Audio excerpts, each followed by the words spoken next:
اور ضروری موضوع جو ایک پچھلے کئی نشستوں سے چل رہا ہے، پھر دوبارہ آپ کی خدمت میں لے کے حاضر ہوئے ہیں،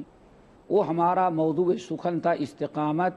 اور استقامت کے بعد استقامت کے حاصل ہونے اور استقامت پا لینے کے اسباب کا تذکرہ ہم کر رہے تھے، اور ہم نے بتایا تھا کہ استقامت حاصل کرنے کے بہت سارے اسباب میں سے 6 اسباب نہایت اہم ہیں۔ ان میں پہلا سبب دعا ہے، جس پر ہم گفتگو کر چکے ہیں کہ اللہ تعالیٰ کے سامنے اخلاص اور التجا کے ساتھ رجوع ہونا چاہیے، دعا مانگنی چاہیے کہ اللہ تعالیٰ ہمیں استقامت نصیب فرمائے۔ اور اسی سلسلے میں ہم ہر نماز کی ہر رکعت میں سورۃ الفاتحہ پڑھتے ہیں، جس میں اہدنا الصراط المستقیم صراط الذین انعمت علیہم غیر المغضوب علیہم ولا الضالین کہہ کر کے ہم اللہ تعالیٰ سے استقامت ہی طلب کرتے ہیں۔ ایسے ہی نبی علیہ السلام کی حدیث میں نے سنائی کہ نبی علیہ السلام نے امیر المومنین علی بن ابی طالب رضی اللہ تعالیٰ عنہ کو بڑا تاکیدی حکم دیا، فرمایا اے علی، تم اللہ تعالیٰ سے استقامت طلب کیا کرو اور دعا مانگو، اللہم اہدنی وسددنی۔ علی رضی اللہ تعالیٰ عنہ برابر یہ دعا پڑھا کرتے تھے۔ اسی طرح سے عبداللہ ابن مسعود رضی اللہ تعالیٰ عنہ روایت کرتے ہیں، امام مسلم رحمۃ اللہ علیہ راوی ہیں کہ نبی علیہ السلام بہت ہی پابندی کے ساتھ یہ دعا پڑھا کرتے تھے کہ اللہم انی اسألک الہدی والتقی والعفاف والغنی۔ ناظرین، اس حدیث میں نبی علیہ السلام، یا یوں کہیں اس دعا میں نبی علیہ السلام اللہ تعالیٰ سے 4 چیزیں طلب کرتے تھے۔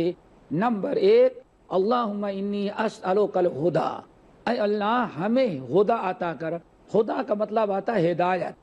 اور یعنی اللہ جس طرح سے آج تک ہم کو آپ نے ہدایت دے رکھی ہے، مرتے دم تک آئندہ بھی اللہ تعالیٰ ہمیں ہدایت عطا کر دے، اسی کو استقامت کہا جاتا ہے۔ دوسری چیز جس کو نبی علیہ السلام اس دعا میں اللہ تعالیٰ سے طلب کرتے وہ تقیٰ ہے۔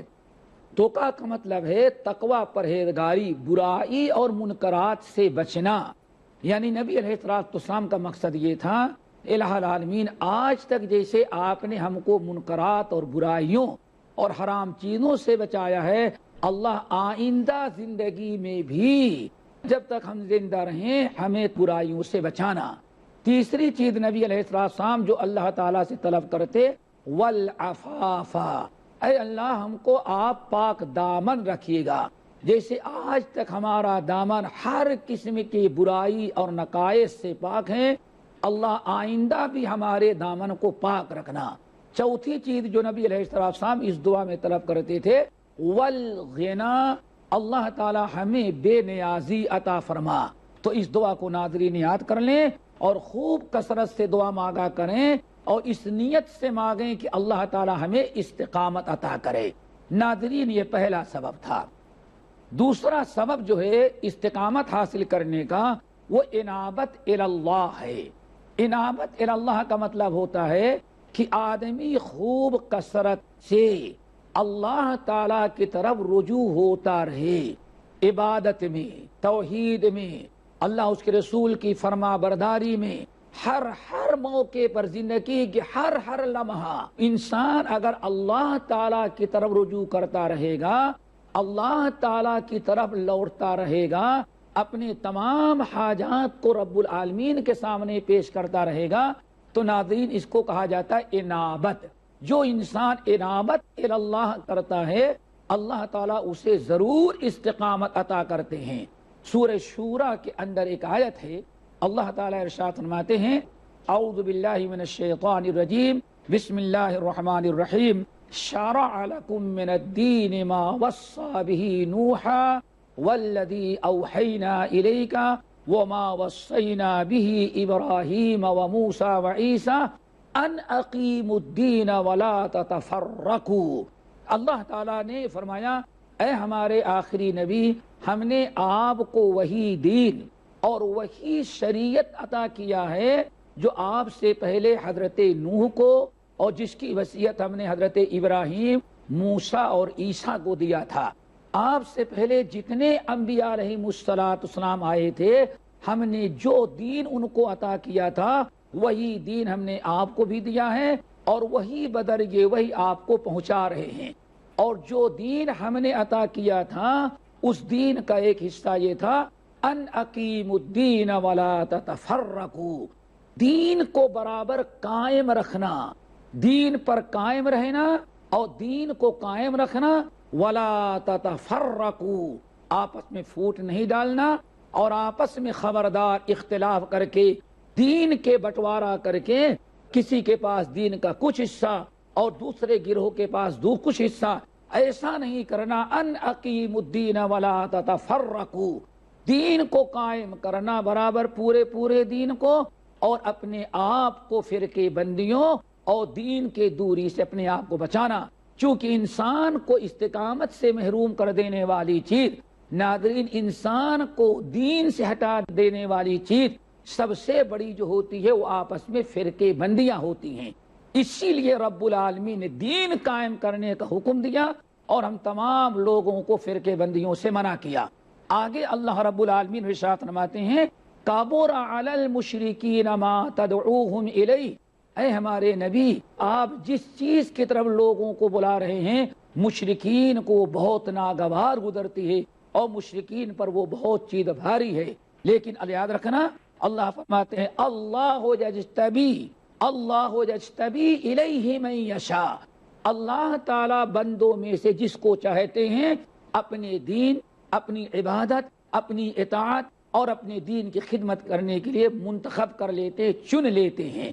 اگلی آیت کا اگلا حصہ جو ہے وہی ناظرین کے سامنے رکھنا چاہتا تھا کہ اللہ رب العالمین الہ العالمین اپنے ان بندوں کو استقامت عطا کرتے ہیں جو اللہ تعالیٰ کی طرف رجوع کرتے ہیں اور انابت اللہ اختیار کرتے ہیں۔ چنانچہ سورہ شورى کی جو آیت آپ کے سامنے ہم بیان کر رہے تھے اس کو اللہ تعالیٰ نے ان الفاظ کے ساتھ ختم کیا ہے کہ وَيَهْدِي إِلَيْهِ مَن يُنِيبُ، وَيَهْدِي إِلَيْهِ مَن يُنِيبُ، جو لوگ اللہ تعالیٰ کی طرف انابت کرتے ہیں، جو لوگ برابر اللہ تعالیٰ کی طرف رجوع ہوتے رہتے ہیں، اللہ تعالیٰ انہیں اپنے تک پہنچنے کی راہ ہموار کر دیتے ہیں۔ یعنی جو استقامت جو اللہ تعالیٰ تک پہنچنے کے لیے کوشش کرتے رہتے ہیں اللہ تعالیٰ انہیں استقامت عطا کر دیتے ہیں اور ان کو مرتے دم تک دین پر قائم رہتے ہیں۔ تو ناظرین کرام مقصد ہمارا یہ تھا کہ اگر ہم استقامت چاہتے ہیں تو خوب زیادہ اللہ تعالیٰ کی طرف رجوع کریں اور اپنے اندر انابت اللہ پیدا کریں۔ اسی طرح سے اللہ رب العالمین نے سورۃ الحج کی آخری آیات میں فرمایا والذین جاہدوا فینا لنہدینہم سبلنا، رب العالمین فرماتے ہیں ہمارے جو بندے ہمارے دین پر چلنے کے لیے کوشش کرتے ہیں، برابر وہ کوشش میں لگے رہتے ہیں، عبادت کر کے ہمارے قریب پہنچنا چاہتے ہیں، نیک اعمال کر کے ہماری رضا حاصل کرنا چاہتے ہیں، ہمارے بتائے ہوئے اعمال اور ہمارے نبی کے لائے ہوئے طریقے کے پابندی کر کے جو جنت حاصل کرنے کی کوشش کرتے ہیں صدق کے دل کے ساتھ، اللہ تعالیٰ نے فرمایا لَنَهْدِيَنَّهُمْ سُبُلَنَا، ہم ضرور بھی ضرور ان کو اپنے تک پہنچنے اور جنت کی ساری راہوں پر چلنا اور ان کی پابندی کرنا ہم آسان کر دیں گے۔ ناظرین یہی ہے انابت اللہ کی برکت کہ انسان جب اللہ تعالیٰ تک پہنچنے کی کوشش کرتا ہے، شریعت کی پابندی کرتا ہے، اللہ تعالیٰ کی رضا کے لیے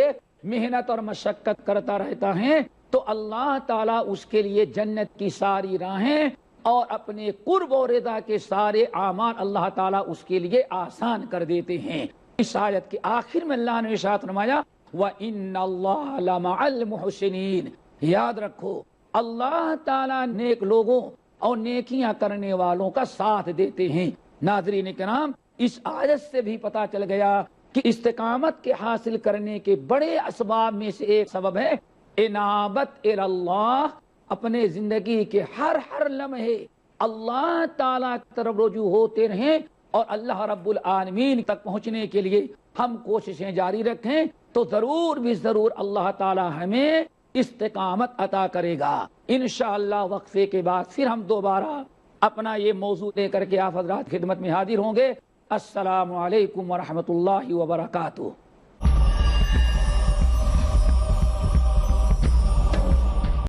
جھوٹ کا اندھیرا کتنا ہی گہرا کیوں نہ ہو، سچائی کی ایک کرن سے مٹا دینے کے لیے کافی ہے۔ ہر پہلو، ہر نظریہ، ہر نقطہ سچ کا، ہر دم، ہر پل، ہر لمحہ سچ کو پیش کرنے کی جستجو۔ آئیے میرے ساتھ اور حق کو جانیے۔ عالم انسانیت کے لیے سچائی کی روشنی۔ ڈاکٹر ذاکر نائک پیش کریں گے اظہار حق، ہر پیر سے سنیچر رات 10 بجے اور دوبارہ صبح 8:30 بجے UK میں پیس ٹی وی اردو پر۔ 20 سے زائد علماء کرام نظر آئیں گے، ایک ساتھ ایک پلیٹ فارم، پیس ٹی وی پر۔ آج بھی ہو جو براہیم سے ایمان پیدا، آگ کٹ سکتی ہے گلستان پیدا۔ جن کا مقصد، جن کی کوشش کہ اللہ کے بندوں تک اللہ کا پیغام پہنچایا جائے۔ اسی سے دنیا میں امن و امان قائم ہو سکتا ہے۔ ایسے ہی لوگوں کے لیے امن و سلامتی اور شانتی، اور یہ لوگ ہدایت پر ہیں۔ ہدایت اور نجات کی راہ بتانا، پیارے رسول کی نصیحت، پیارے رسول کی وصیت۔ اسلام ساری دنیا کے اندر امن و چین قائم کرنے کے لیے آیا ہے۔ اس کے مطابق ہم اپنی زندگی کو بنائیں کہ مسلمانوں تم جنت میں داخل نہیں ہو سکتے جب تک ایمان والے نہ ہو جاؤ۔ حق اور انصاف کی راہ پر لانا، ہماری پریشانیوں کا علاج قرآن اور سنت ہے۔ جو اللہ تعالیٰ کا پیغام ہے۔ عبادات اتنی آسان دنیا کے کسی مذہب میں نہیں۔ محبت اور امن کی راہ پر چلانا، محمد رسول اللہ صلی اللہ علیہ وسلم کے نقش قدم پہ چلیں۔ قیامت تک آپ کی سنت، آپ کی شریعت قابل عمل ہے، واجب العمل۔ ہر مسلمان کا فرض ہے کہ وہ اسلام کا پیغام دوسروں تک پہنچائے۔ کیونکہ اسلام کا ہر سبق، ہر قانون عام کرتا ہے محبت کا چلن، راہ امن۔ اگلا پروگرام پیس ٹی وی اردو پر۔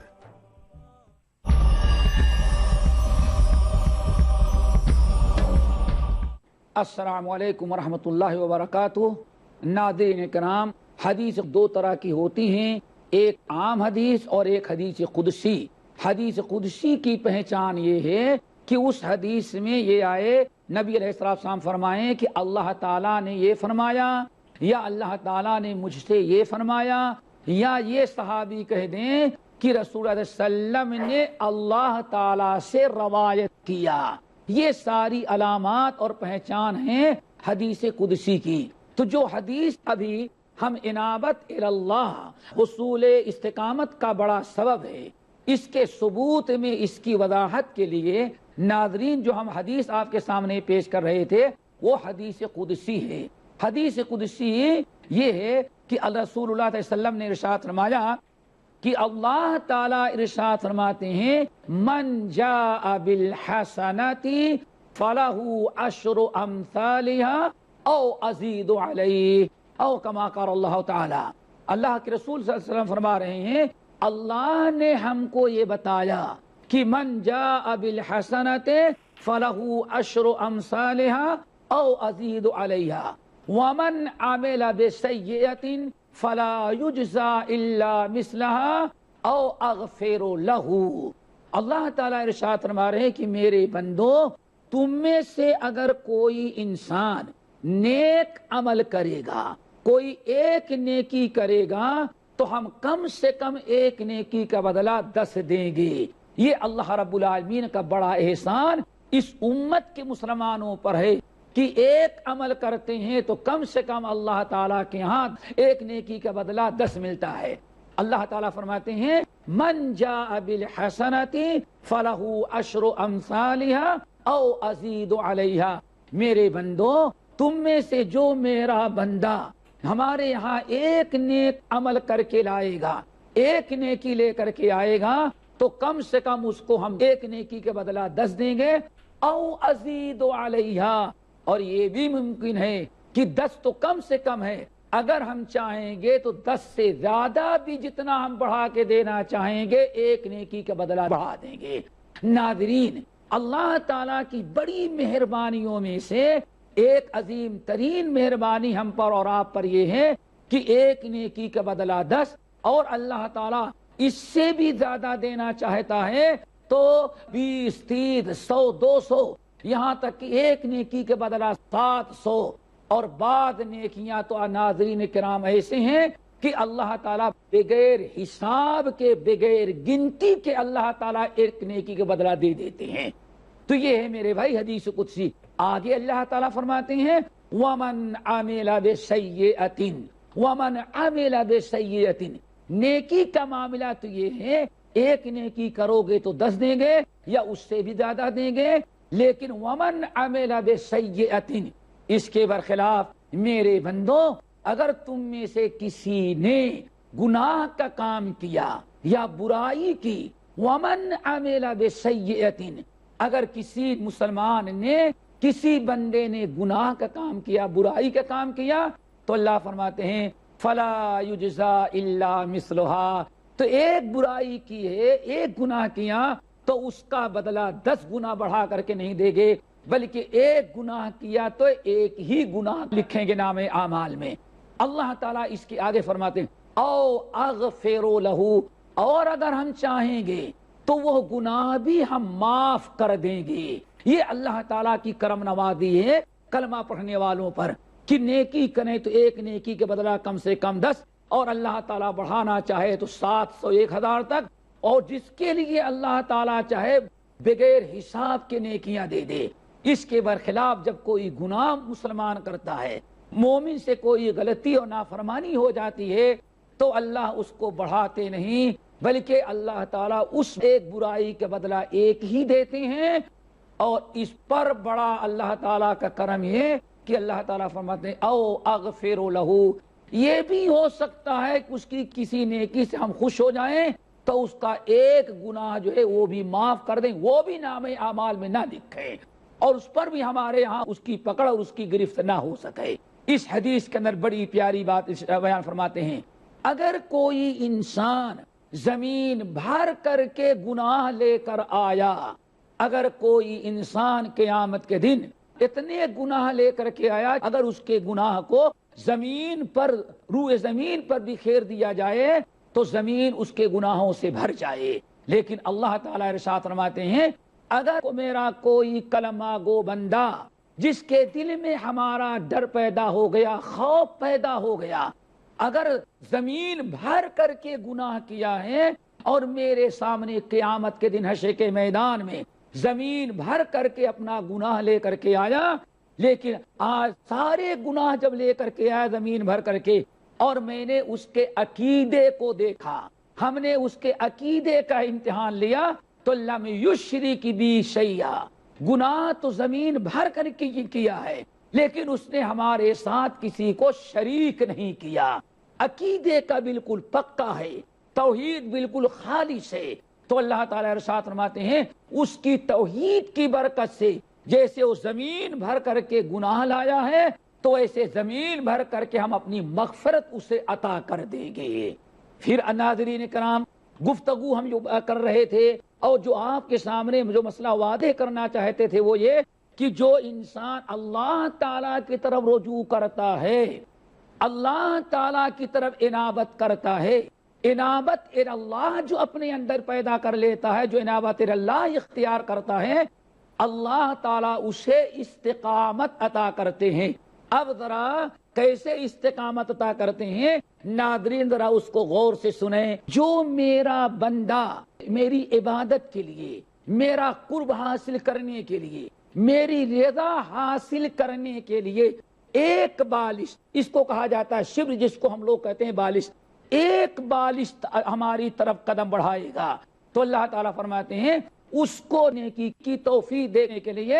اتیت قربت الیہ اقتربت الیہ ذراعا، اگر وہ ایک بالش میری طرف آنے کی کوشش کرے گا تو اللہ تعالیٰ فرماتے ہیں میں اس کی طرف ایک ذرا۔ ناظرین یہ انگلی سے لے کر کے موڑھے تک جو ہوا کرتا ہے، عربی زبان میں اس کو ذرا کہا جاتا ہے، یہاں تک جو ہاتھ ہوتا ہے اس کو کف کہتے ہیں، یہاں تک جو ہوتا ہے اس کو ید کہتے ہیں، اور انگلی سے لے کر کے موڈھے تک کا جو پورا حصہ ہے اس کو ذراع کہتے ہیں۔ تو اللہ تعالیٰ ارشاد فرما رہے ہیں جو میرا بندہ نیک عمل کر کے میرے قریب آنا چاہتا ہے، میری رضا چاہتا ہے، جنت حاصل کرنا چاہتا ہے، اگر وہ ایک بالشت کی کوشش کرتا ہے، تھوڑی سے محنت کرتا ہے، ایک بالشت آتا ہے، تو اللہ تعالیٰ فرماتے میں اس کی طرف اس کو اپنانے کے لیے اور اس کے لیے نیک اعمال کے راستے اور اپنی رضا اور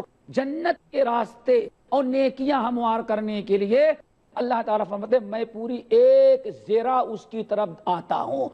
اور اگر کوئی میرا بندہ میرے قریب ایک ذرا لے کر کے آتا ہے، ذرا یعنی یہ انگلی سے لے کر کے موڈھے تک، اگر میرا کوئی بندہ ایک ذرا آتا ہے، کیا مطلب ہے؟ اگر تھوڑی سے کوشش کرتا ہے ہمارے قریب آنے کے لیے، دین اختیار کرنے کے لیے، جنت حاصل کرنے کے لیے، نیک اعمال کرنے کے لیے اگر تھوڑی سے کوشش کرتا ہے تو ہم اس کے طرف ہم اس کے لیے زیادہ راستہ ہموار کر دیتے ہیں۔ اللہ تعالیٰ فرماتے ہیں جو ایک بالشت آتا ہے میں اس کے لیے ایک ذرا،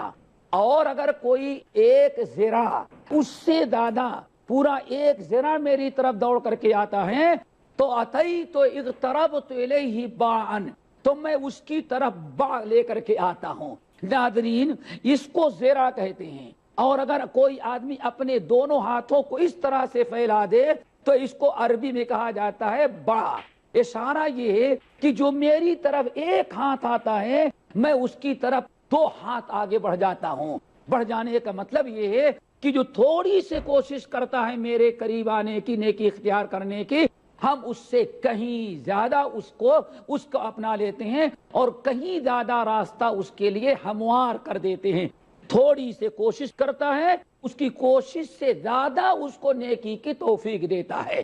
اس کے آگے اللہ تعالیٰ فرماتے ہیں اگر میرے طرف بندہ چل کر کے آتا ہے، آہستہ آہستہ چل کر کے آتا ہے، اتیت الیہ ہرولۃ، تو اللہ تعالیٰ فرماتے میں اس کے طرف دوڑ کر کے جاتا ہوں۔ یہ ناظرین حدیث آپ کے سامنے میں نے پیش کیا۔ حدیث کا خلاصہ یہ ہے کہ جو تھوڑی سے کوشش کرے گا، تھوڑی سے عبادت کر کے اللہ تعالیٰ کو رضا حاصل کرنے کی کوشش کرتا ہے، جو دین پر تھوڑا سا قائم کرنے کا شوق رکھتا ہے اور جد و جہد کرتا ہے، اللہ تعالیٰ فرماتے ہیں جتنی وہ کوشش کرتا ہے اس سے سینکڑوں گنا زیادہ اس کے لیے ہم راستہ اور مزید ہموار کر دیتے ہیں۔ ناظرین کرام یہ ہے انابت اللہ کی برکت، وَيَهْدِي إِلَيْهِ مَن يُنِيبُ، جو بندے میری طرف آنا چاہتے ہیں اللہ تعالیٰ فرماتے ان کو ہم قبول کر لیتے ہیں اور ان کو اپنے تک پہنچا لیتے ہیں، یعنی دین پر ہم